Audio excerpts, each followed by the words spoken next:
Good. Fair enough. We know that the match itself is going to be great because Ruby Riott very soon is going to be in that upper echelon of who we're talking about. Not there yet, but very soon. Once the Riot Squad, I believe, once the Riot Squad deal is over, or they actually split or do their own thing when it's just Ruby Riott by herself, that's when we'll see her actually win the title, be in the main upper echelon, because there's just too many good above her at this point. But she as much as they didn't hype this match up, I believe that she can challenge Ronda Rousey. Bully Ray on Busted Open Radio this morning placed the estimate that all she really needs is just one more year. Exactly. To get right to that spot. I'm not going to say by next solid. I'm not going to say by next WrestleMania she'll be champion, but in the year after, she'll be on that same tier. Absolutely. But the story behind this, okay, Charlotte Flair stated on SmackDown that she's going to be out there. Mm-hmm. We're going to see Becky Lynch in this match. Probably a real safe bet, considering that this is the big storyline of WWE right now. She's going to attack Charlotte Flair. Okay. And that'll set up probably like a one-on-one at Fastlane for Becky to get a shot to get back in the match, and that's how we get the triple threat match. Okay. Unfortunately. Let me just, since we're here now, we might as well talk about it. Since we're in this zone now. Yes. Okay. There were so many ways that you could have gotten Charlotte into this match. And this sure didn't involve the bullshit that we saw on Monday night. Okay, first of all, Vince McMahon, not your best work. How old is he by now? Oh, it's true. Really? It's true. But if you're going to put yourself on TV, okay, you're 70, okay, that's fine. But if you're going to put yourself on TV at 70 years old, do your best work that you can do at 70. Okay? You've been out here when you're 70 before, and we've had no complaints. There are complaints with this one. Okay? Right. What and was second your of all, primary complaint? My primary complaint was this is the way you get Charlotte Flair into the match. Okay. Fair. Out of all the ways you could have done it, this is how you choose to do it. Okay, I understand. You're stacking the deck. Hard. Becky Lynch against the establishment. Okay, but how are you going to have Triple H and Stephanie accept the apology? Here's what you do. You have Triple H and Stephanie act like they're thinking about accepting the apology. She apologizes. You have Triple H and Stephanie think about it. And then Vince McMahon comes out. All three of them, collectively, say, we don't accept your apology and we're suspending you longer. That would be like, okay, we're getting the full Becky Lynch against the establishment here. Mm-hmm. Okay? The way they did it was Triple H and Stephanie accepted the apology. The match is on. Okay? And you're playing up to the internet senile Vince McMahon thing here. Triple H and Stephanie have their fingers on the pulse. They know that the crowd wants Becky Lynch versus Ronda Rousey. Mm-hmm. All we want is an apology. You'll get your singles match for the title at WrestleMania. She apologizes, they accept. Okay, fun. Senile Vince McMahon comes out. Fuck that. No chance. Fuck that. I'm the man. I'm like, normally, okay, I just don't.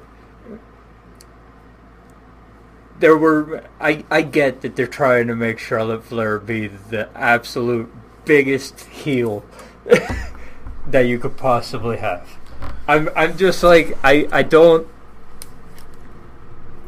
like, we all know that Becky Lynch is winning the title at WrestleMania. Okay, it's happening. I don't have Charlotte Flair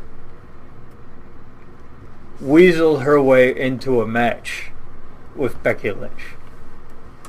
Okay, instead of the bullshit that we're gonna get, you still get Becky Lynch versus Charlotte at Fastlane, but it's because Charlotte weaseled her way into a match for the number one contendership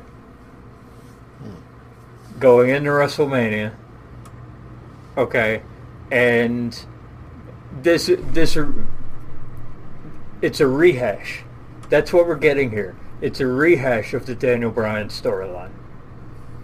That's what it is. Pretty much. And not disputing that. And of all people who don't need that, Becky Lynch does not need that. Becky Lynch is already there. Okay, what happens with Daniel Bryan was the moment that they did that was when the Yes Movement really started. Like, you had the okay, he got pinned in 15 seconds deal. That got him over with the crowd, and the crowd started turning. But when the crowd started taking over shit for Daniel Bryan was when they started fucking with him around Royal Rumble time. So they're doing the same shit here. It's a classic move at this point. It's a They did it to Daniel Bryan. They did it to Stone But Cold. here's the deal, okay? They did it to Stone Cold, but it was organic. Because Stone Cold had been fucking with the boss for a long time. He'd been messing with Vince McMahon for a long time, so you knew that was going to go down. Daniel Bryan, B-plus player. With it, so you knew that was going to go down. Okay, Becky Lynch.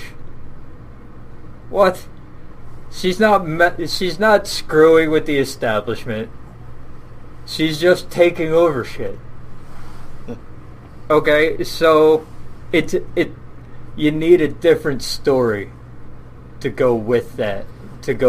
Instead of what we have here.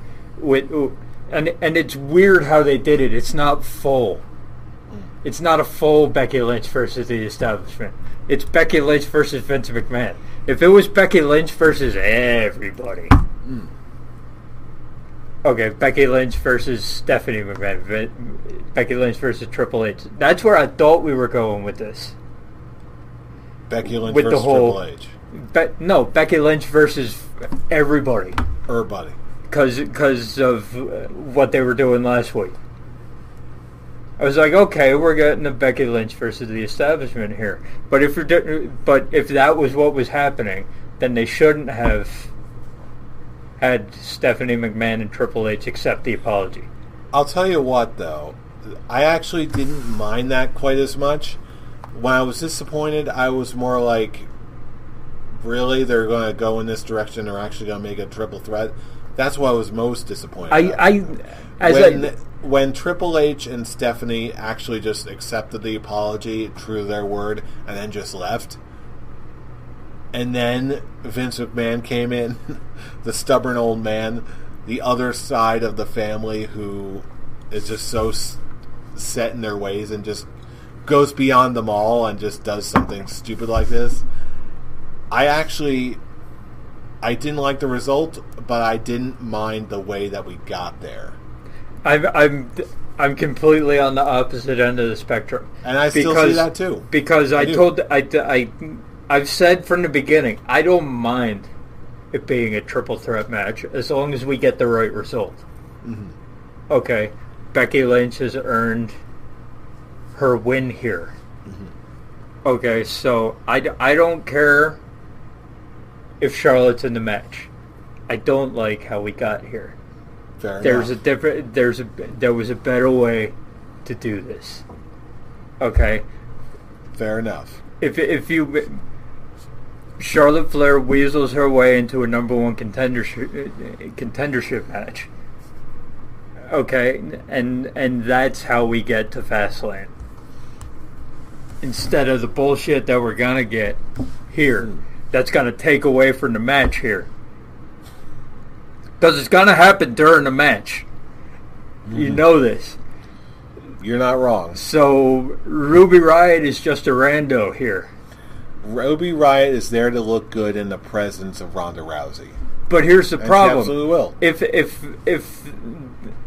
If a ton of the match is focused on Charlotte Flair and Becky Lynch outside of the ring, she's not going to look good here. And that's So the thing, though. that's my problem. And I'm not convinced that will necessarily be the case. At least not, I am convinced. At least not as quickly as you seem to think it will.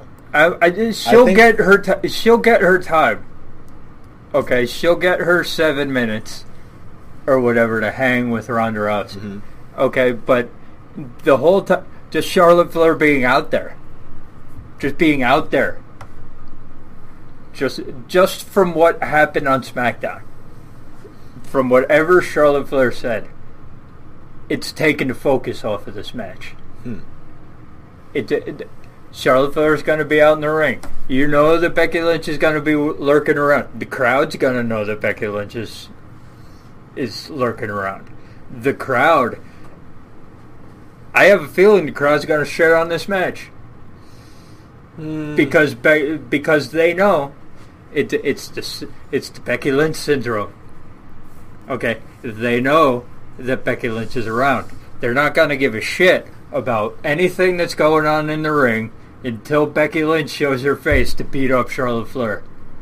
Okay, and then maybe afterwards, in the 2 minutes that's going to happen after this, where Ronda Rousey gets her win, okay, they're going to care. Okay, and at that point, Ruby Riott's going to be done. All of Ruby Riott's offense is going to be before the Becky Lynch and Charlotte Flair showdown happens, when nobody cares. When everyone's looking around the arena trying to figure out where Becky Lynch is. Where's Becky? Yeah. She'll also be louder, angrier, and have access to a time machine. So that's what really did it. Okay, because as soon as they entered Charlotte Flair into the match, I was like, she's gonna say something on SmackDown. She's gonna come. I know how the WWE works. Okay, she's gonna come out to watch. Like, I called everything that Charlotte Flair said on SmackDown. As soon as I saw what happened on Raw, I was like, she's gonna come out. She's gonna say she's gonna be at ringside for the match at the pay-per-view. That's how Becky Lynch is going. That's how they're gonna start their build up to Fastlane for Becky Lynch's chance to get unsuspended and get back in the match. Okay, and it's going to take away from Ruby Riott's opportunity. We knew she was going to lose, no matter how no matter what was going on with the match. But now you're taken away from the match itself, and that was my real disappointment. Like, I knew that Charlotte Flair was going to get into the match somehow. I was fine with that, as long as the right result is had at WrestleMania. The way they did it, okay, they could have waited until after Elimination Chamber in the build up to Fastlane. Becky Lynch is still technically on SmackDown, so there were plenty of other ways to do it. I think they picked the wrong one. Fair enough. They picked the worst possible one that they could do, and that's why they're getting the back, and that's why the WWE is getting the backlash that they're getting right now. Not because Charlotte Flair's in the match, but how they made it so she could get into the match. Fair enough. In the meantime, The card moves on. We've got Miz and Shane McMahon versus the Usos. This is actually the hardest one